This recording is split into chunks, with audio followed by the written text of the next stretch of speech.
Ini nggak ada BI kan ya? Nggak ada ya? Maaf kalau ini. Kita paksa dari istana supaya uang masuk ke sana. Ini masih nggak cukup.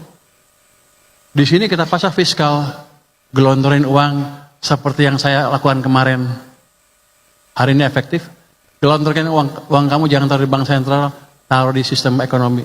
Akibatnya ekonomi pertumbuhannya seperti ini, kredit tumbuh lagi, kita recover. Tapi habis itu, jadi saya mau ngeritik Pak Rocky Gerung sedikit. Dia sekarang ngeledekin Jokowi nggak ngapa-ngapain. Ini Pak,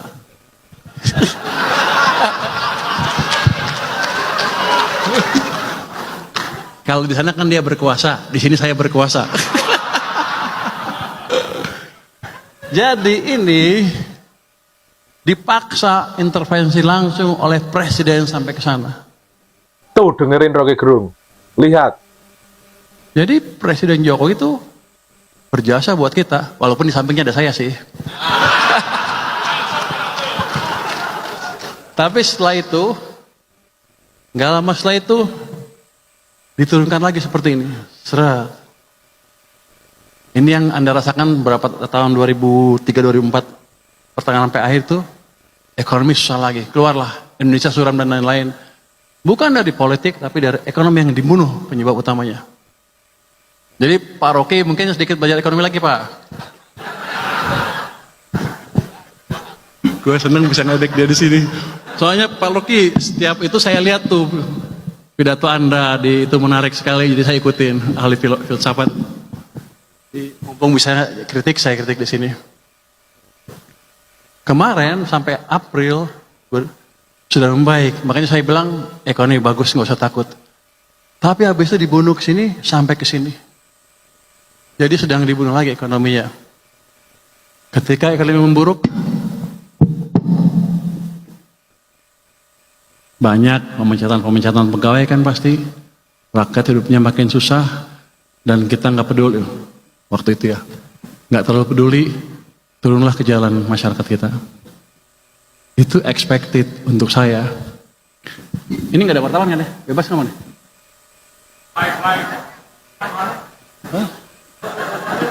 Mas agak aman nih? Aman ya? Media off the record ya. Saya lupa ada Kuto Komis 11. Izin Pak Ketua. Jadi kita sedang dibunuh. Kalau ekonom seperti saya ngelihatnya dia tuh ini jebakan ekonomi. Tinggal tunggu jatuhnya. Kalau nggak cepat-cepat diperbaiki. Waktu itu awal tahun tidak ada yang memberitahu. Saya mau kasih tahu takut. Saya di LPS nggak boleh ngomong begini-begini. Kalau saya sekarang di keuangan boleh lah. Karena kalau LPS tunggu di belakang nggak bisa masuk ke depan. Bulan Februari tahun ini, waktu itu Pak Jokowi masih sehat. Saya ke tempatnya Pak Jokowi. Pak Jokowi, ini ekonomi mau hancur bentar lagi. Itu posisinya di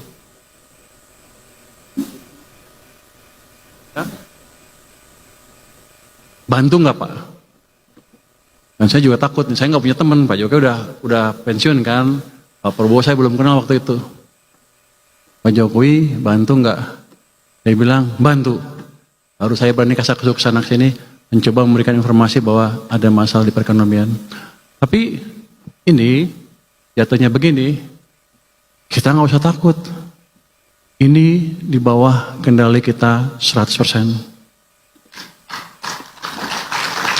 Mantap, optimis gini dong. Selalu saya bilang, kita nggak usah takut global dan lain-lain. Kita punya policy dalam negeri yang cukup kuat, domestiknya gede, tergantung kebijakan kita sendiri. Jadi saya selalu bilang, nasib kita di tangan kita sendiri. Gimana menurut Mas Arief, ya apa namanya, politik, ekonominya, dan penilaian kepada Pak Jokowi, gimana Mas? Pertama nih Mas, saya mau memberikan pendapat tentang Pak Joko Widodo. ya, bahwa pengorbanannya Pak Jokowi alias Joko Widodo itu sangat besar, Mas, terhadap terpilihnya Prabowo sebagai Presiden. Mas. Kenapa tahu nggak, Mas? Kenapa tuh Mas Arief? Satu, Mas, dia sudah mengorbankan diri untuk dipecat dari PDI Perjuangan, Mas. Oh, itu ya politiknya Mas Arief ya. Yang kedua, setiap hari dia dicaci maki, dihina, difitnah, Mas, oleh masyarakat yang nggak tahu jelasnya kemana tuh masyarakatnya. Yang ketiga, Mas, dia memberikan buah hati tersayangnya Gibran Raka Buming Raka untuk mendampingi Prabowo, Mas. Waduh, betul-betul. Dan yang keempat, Mas, muncul kata-kata setelah dia nggak menjabat presiden lagi, adili Jokowi, Mas. Padahal apa yang mau diadilin? Dia sudah berkorban penuh untuk Prabowo, Mas. Berkorban untuk bangsa ini, Mas. Iya Mas Arief ya. Ya kan? Iya. Kasihan saya. Dia itu pengorbanannya sangat besar sekali, Mas. Terutama untuk Prabowo, Mas. Iya ya.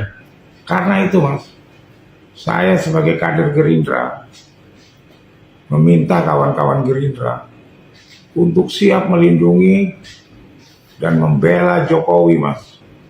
Karena Pak Jokowi itu adalah orang yang paling berjasa akan terpilihnya Presiden Prabowo sekarang Ketua Umum Partai Gerindra sebagai Presiden Republik Indonesia.